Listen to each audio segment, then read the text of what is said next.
Thank you so much first for doing this interview with me. Massive, massive, massive fan. Did you ever think that you guys would ever be the most successful Scottish band commercially of all time, selling over 60 million records worldwide? And I think you guys are, what, at 17 albums now, I do believe? Yeah, I think it is a 17. Did we ever think that? Gosh, no. I mean, we've never thought anything. All we thought about was, well, 40 years ago when we played our first ever gig, we had two goals. One was to try and be in a great live band. It had to be great live. It had to be great live. And secondly, we wanted to take it around the world playing it. And here we are 4 decades later, very fortunately still getting the chance to work with that challenge. Okay, and you just said something that's really important because we're going to go right to the album, the new album, in a moment. 40 years later, your voice sounds incredible, as if it has never changed. Most guys who are getting older and, singing hard, and it's hard for them to re-sing the songs to make it sound like what we've known. You sound even better than you've ever sounded before. How do you keep that kind of staying power? Well, thank you very much. Thank you very much for saying that. I'm very aware, and you're right. It just is and sadly, one of the natural things is when you get older, there is a deterioration in the voice. And yet, touching wood, and I am literally touching wood just now, I've been very lucky. I think my voice is better and stronger than it ever was, and that comes through, first of all, doing the work. But I guess I'm lucky in as much that I'm a Scotsman who doesn't like alcohol. And it's not so much that the alcohol is bad for the voice, but staying up all night talking definitely doesn't help you if you're a singer. And I speak to a lot of people. I mean, we can do 5 or 6 gigs in a row in a week, no problem. I mean, by the 6th, it's getting a little, you can hear a little strain, but people half my age, and I know they still say they can only do 2 in a row or whatever. But yeah, I really rest is one thing, and I when we're not doing stuff, I really rest. Well, here's the thing: you guys really don't rest because we are talking about a brand new album, Walk Between Worlds. How did you guys come up with this concept? Because again, it still sounds fresh, it sounds new. And I love each song off of this album. It really is a mix of what I grew up listening to what is happening today in today's sound. But you know what? I mean, I'm trying to control myself here because of course I respond to your enthusiasm. It's really marvelous to hear it. It's so great that to hear the reaction the music is getting from people like yourself. But also, it just encourages us even more so. However, I'm not too ashamed to tell you that we also love the album. We really love it. I mean, you make a lot of albums. If you make 17 albums, if you get 3 or 4 that turn out the way you envisage, you'll be really lucky because it's so hard to get what's in your head in there. Even if it's good, it's usually different from what you intended. However, this is the album we wanted, and when I say what I mean is the features of the album. We wanted it to sound like classic Simple Minds, and yet we didn't want it to sound like some retro thing. We still wanted it to sound contemporary. Now, that's easier said than done because by the very nature, classic means going back, whereas retro means now. And so how are you going to do that? And how are you going to get the balance right, even if you manage to do it? Sometimes these things are all about the balance. How are you going to get a vitality when you're 40 years later to sound like you're still starting out? And they're all the things you would hope for. But as I say, easier said than done. However, on Walk Between Worlds, the record does seem to have all of those things in equal measures, and I don't want to say that it's perfect, but it's perfect in the sense that it ticks all the boxes that we wanted it to tick. I want to talk about 2 songs. Of course, Magic, which I do believe is the lead track, And from what I understand, you talk about the song is about faith. Talk a little bit about that, please. Well, I think, it's there's two songs on the album, the first and the last one, and it dawned on me after the event that both of them were about faith. But in the case of Magic, the lyric, I'm trying to put myself in the head, my own head, when I was at 18. I was trying to imagine how I thought about things and where we got the chutzpah to believe that we were about to do the things that we were about to do. Because back then in Glasgow, there was no scene, there was nothing. We didn't know anyone who wrote their own songs. We didn't know anyone that had a record deal. The idea that you could be in Glasgow and get all of those things was, you had more chance of being an astronaut. It just didn't happen.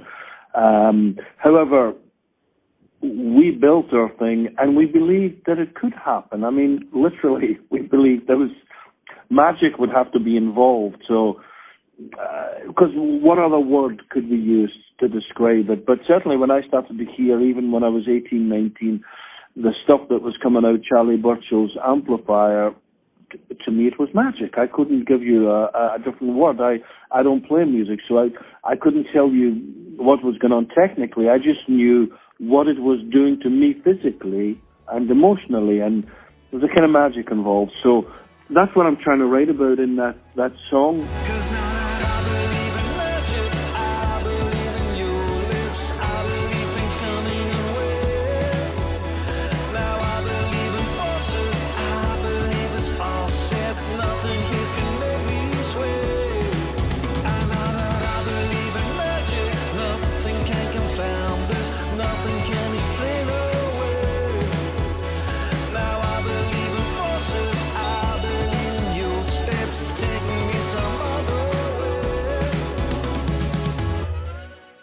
What about the track Walk Between Worlds? What's that about? Well, that's literally about the idea of empathy, the idea of putting yourself in someone else's shoes, or can you put yourself in someone else's shoes? And if so, can you understand them more? And I mean, that person could be someone in a great situation, could someone in a joyful situation. You imagine, wow, what must that be like? Or alternatively, it could be someone in a tragic situation, someone trying to live in tragic circumstances, and kind of this idea of, how much can you put yourself in someone else's shoes? How could you walk in their world? How must that feel? And so in a sort of sweet, poetic way, the song kind of deals around, centers around something like that. One of the things I love about with this album, too, is it as you just mentioned here, it's storytelling. I feel like, and this is not putting down any other artist of today, I feel like storytelling is starting to be a lost art, and it's great to hear you guys bringing that back and in such a strong and, in a lot of ways, positive way. Wow, you just said a great thing there, not just in relation to the album, but I'm with you. I think the narrative is so important, where you really, if you can really feel the focus of a story or a scenario coming through, whatever it is, whether it's a piece of journalism or whether it's a song or whether it's a play or something, when the narrative calls out to you and tells you something, then I don't know, it just seems all to be worth something much more. Absolutely. I'm going to have to jump back a little bit because, you can't do an interview without talking about Don't You Forget About Me. When you guys wrote that song and it was part of the Breakfast Club soundtrack, what did it mean to you before just writing it and then what it ended up turning out to be? Because that actually became not just a great song, but it became part of people's lively soundtrack. And it was almost as if, like, this song is my life and it represents my life. Well, it's been amazing to see the effect of that song. Any hit song, any hit record, will always be a special thing, especially to the artist involved as well as to the audience that liked it and bought it and all that. But, in the case of Don't You Forget About Me, the place it's taken within popular culture, primarily from the 80s, but even subsequent generations relate to that song so much. Of course, there's the tie-in with the movie, which is one of these, it seems as a kind of timeless movie for college kids and people going through all that awkward growing up stage in their life, trying to find their identities and how there's so many different identities with kids. The movie and the song together, such a potent resonance, but one could never have imagined that back then that it would have that effect.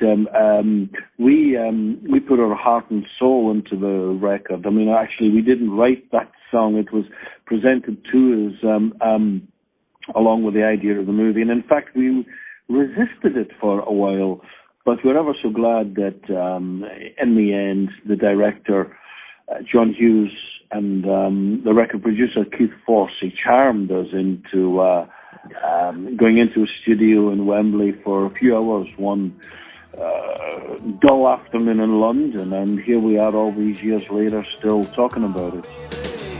Don't you forget about me. Don't you forget about me. But you won't come by. I'm just curious, do you remember back then touring Canada, and especially because, of course, I'm in Toronto, do you remember performing in Toronto back then and what it was like?